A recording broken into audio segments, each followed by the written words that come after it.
begin by checking with sound. Oh, sounds like it's working now. Yay. So I think I can count on all of you, maybe, having seen the Disney movie Mary Poppins. Has anyone not seen Mary Poppins? I'll explain to some of you who may not have that in the very last scene of the movie, there's a song.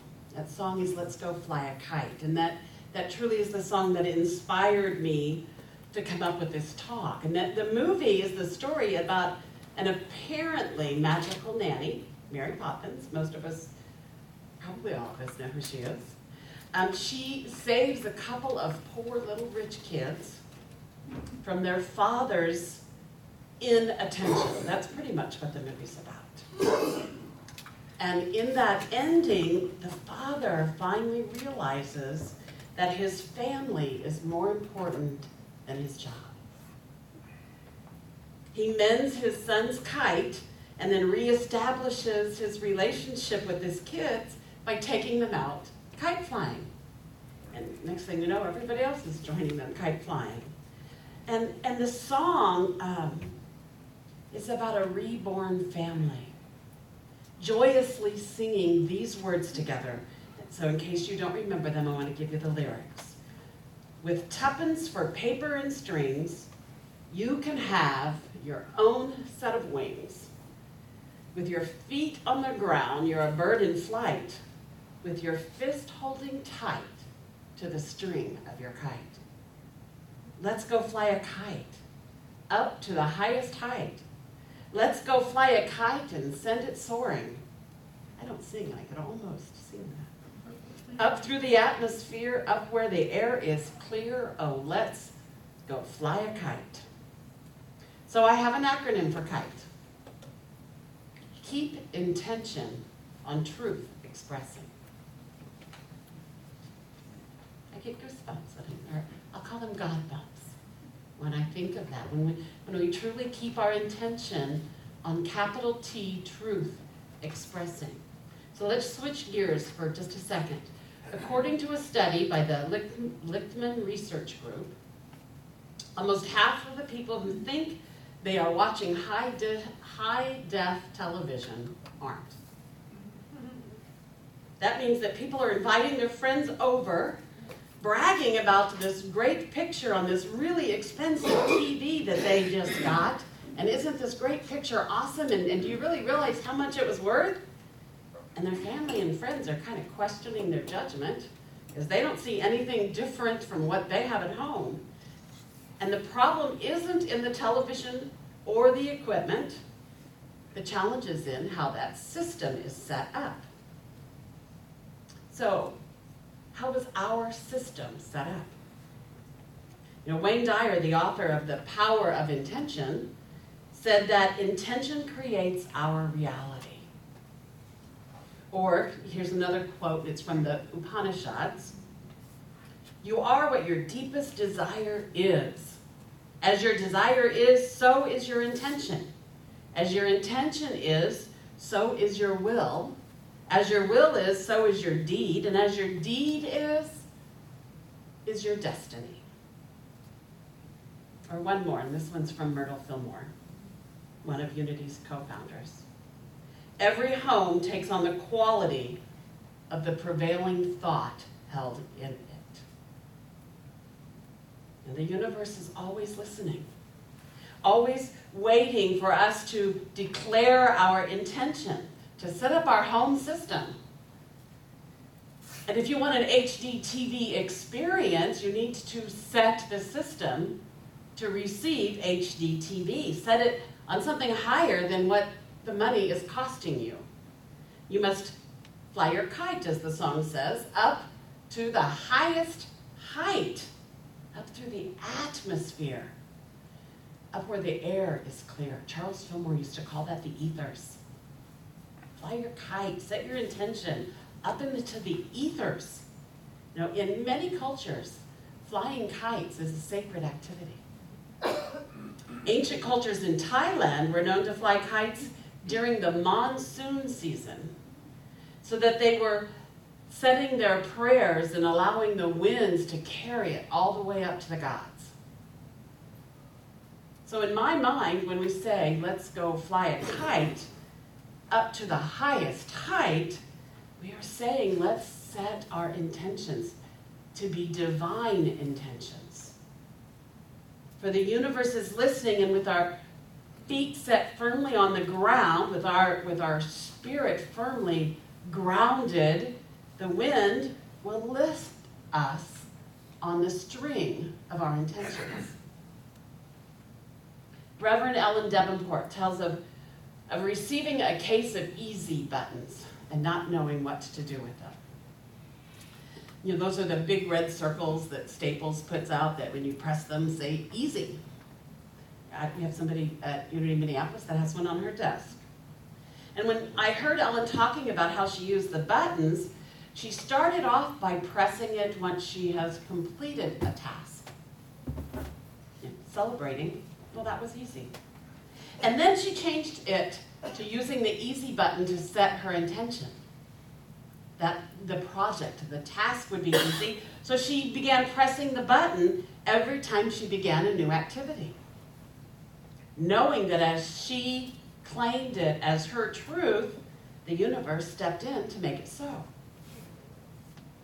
There's an old saying that goes like this: when a ship misses a harbor, it's rarely the harbor's fault. It might have something to do with the intention of the person who was guiding the ship. They succeeded in setting their intention and in setting their sails, or what I've been calling their kite, but they didn't follow through with keeping their focus on the intention that they set. So what kind of day do you want today to be? What intention did you set this morning on your way to church here? Was it just another one of those days? If so, maybe you might want to try right now to change that intention. Claiming a great experience, something like, I look forward to the good God has in store for me today. Let's affirm that together. I look forward to the good God has in store for me today. Feels good. So how many of you have kids who might be a little excited to be out of school right now? Have they set their intention for the summer? And is their intention about getting back to school? Probably not. But when we set our intentions for the summer, when we sit down with them and truly set our intentions, we are being an example. It's a great teaching opportunity, because so often we get to the end of summer and realize there was a whole lot of things that we wanted to do, and now it's time to get back to school, and we tried to cram it all in at the end. But if we work with them on setting those intentions in the beginning, they won't be the ship that missed the harbor. They can truly have that summer experience that would be their joy to have. Because we must nurture our intentions every day. In the chaos of life, it's very easy to get distracted, and in that case, we miss the harbor. Even when we swear, we set that course correctly. We must be diligent and create our daily prayers to keep us focused on our highest intentions. It might help you to write them down each day. Deepak Chopra suggests that you spend time in prayer and meditation each day, and here's a quote for him: find your center and don't let go of your intention until it feels centered inside yourself.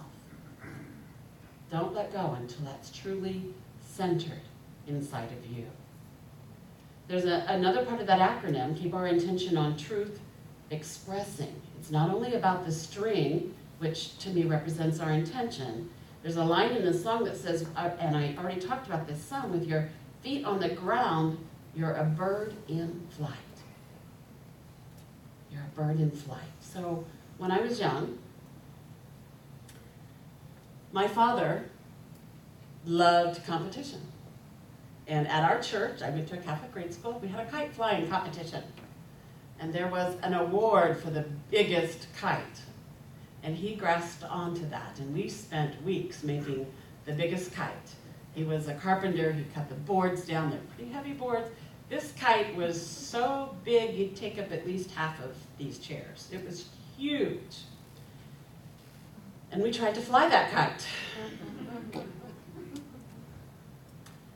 Kind of like the HD TV, we hadn't quite tuned it correctly. It wasn't set up correctly, and it was actually lifting us kids off the ground. And that was only with getting it very short distance off the ground because it was just too big for all of us. The experience was not what we expected when flying a kite.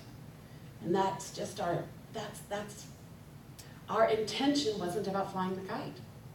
That was not the intention we set. The intention that we set was getting an award for the biggest kite, which we did, and it took an entire crew of us who hadn't even worked on that kite to hold it, to even get it lifted off the ground at all. And then our intention became about keeping our feet on the ground. And eventually we gave up on the concept of it actually flying. Though we did win the award. We did win what we set out to do. But what if our intention had been to have the biggest kite that actually flew? Wouldn't that have been a joyous experience for all of us kids? It was fun, but we felt like we'd settled for something less then. Because what we expressed wasn't the highest intention. I wonder if our experience would have truly been more rewarding if we realized the impact in our lives of truly setting that intention. So metaphysically, let's look at it this way. Kite could equal intention, the string, the kite and the string. The ground, for me, is capital T truth. When we are grounded in capital T truth, and the feet on the ground is having that firm foundation in truth, and the bird in flight is divine intention. Last time I spoke here, I talked about receiving a diagnosis of a rare disease. And that was back in 2011. And I was told that the averages would show that I had less than 3 years to live. Obviously, that was not the case. And in fact, just a few months ago, I was told that it's in complete remission. And one of the tools that I use to set my intention during this time is this book. You Can't Afford the Luxury of a Negative Thought. And this book is full of just small chapters. I've kept it on my bedside. I've kept it in my car. I have 3 or 4 copies of it. And when I feel that negative thought energy showing up, I open up a chapter, just see what's calling me. And there is one small chapter in here that's titled, Strengthen Your Intention to Live. And the chapter starts off by saying, the intention to live can be strengthened because you obviously have some intention to live or you wouldn't be alive. And then it goes on to talk about a simple technique to strengthen that intention. And it goes like this. Go to a mirror, look in the mirror, and out loud affirm over and over, I want to live. I want to live. And you start off by doing that just for a minute. Just look in the mirror and affirm, I want to live. I want to live. I want to live. And then you expand that to 2 minutes, to 3 minutes, to 5 minutes. And what that does is bring up every thought and feeling that's unlike the intention to live. And that is what in Unity we call chemicalization. It brings up all that stuff and those times, those areas that we've stored in our subconscious when we've missed the harbor, and then allow us to let those go and transform and live with the intention, hold the kite string of truly wanting to live, to truly keep our intention on truth expressing. And as we begin to strengthen our desire to live life more fully, that is exactly what starts happening. And that has been an important part of this process of expressing my health and wholeness, of of truly living and knowing that the divine will for me is the highest good and aligning my intention with that truth. So let's fast forward to my personal story of the past few days. Some of you already know. I lived in Robbinsdale, and my apartment is one of those that burned down. It has been quite a weekend. And I swore I wasn't going to have tear up, and there I did. So let's just stop and take a collective breath. And know beyond any appearances that we are each safe and secure. That we are truly enfolded in arms of divine love. Because I truly feel it. I truly know it. And yet, how in the middle of that experience was I going to fly a kite? I remember sitting on the side of the road and the firemen are all there thinking, oh, okay, I'm talking Sunday about this keeping our intention on truth expressing. And what am I going to do to keep that be my experience right now? Well, I can't say I've been successful at it 100% of the time.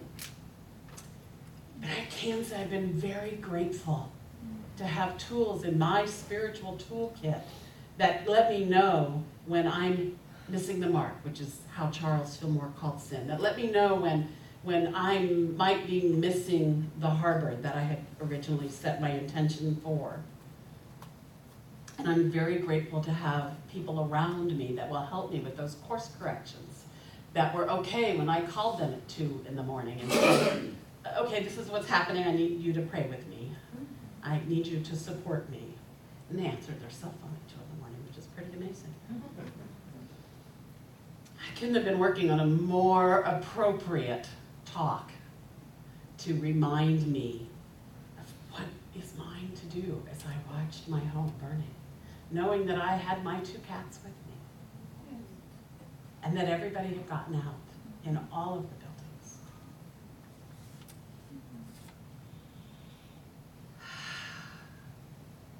And in that moment, I held on to the kite string of knowing God's will for me is the highest good.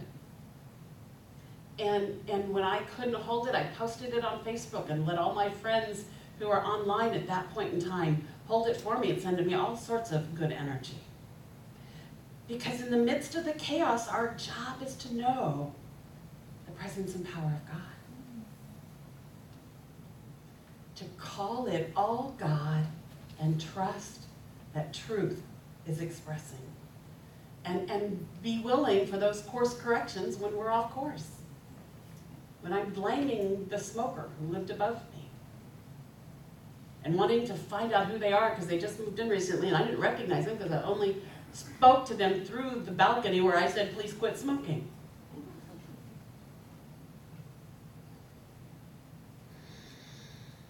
Are we there all the time? No. We truly get off course. And we get to love ourselves. We get to truly love ourselves and know that those around us love us. And that the deepest desire of our heart is to find the good, to be the good. We don't have to call it good. It doesn't have to feel good to know that God is there expressing, and that's the intention that I hold. Now, there's a scripture passage from Genesis that kept coming up to me throughout the night. Even when I was talking with the firefighters and they wouldn't tell me anything. This passage kept coming up, and I'm paraphrasing just a bit. It was, you meant this for evil, but God meant it for good. I wasn't calling someone evil. I was truly talking to those negative thoughts, those coarse misdirections that were showing up in my own thought process and saying, no, I don't believe you. I let you go and know that God meant this for good. And that is what allowed me to return my intention to divine intention. And sometimes it's hard to see. But if we hold on to that kite string and soar to the highest heights with God, seeming miracles can happen in our life. And I got to tell you, I've experienced quite a few of them the past few days. After all, we are the hands, the voice, The heart of God is present. And God can only accomplish what God can accomplish through and as us. So now if you dare, go fly a kite. Hold your feet fast to the ground and hold your hands to that string as you soar to the highest heights. God bless you. Namaste.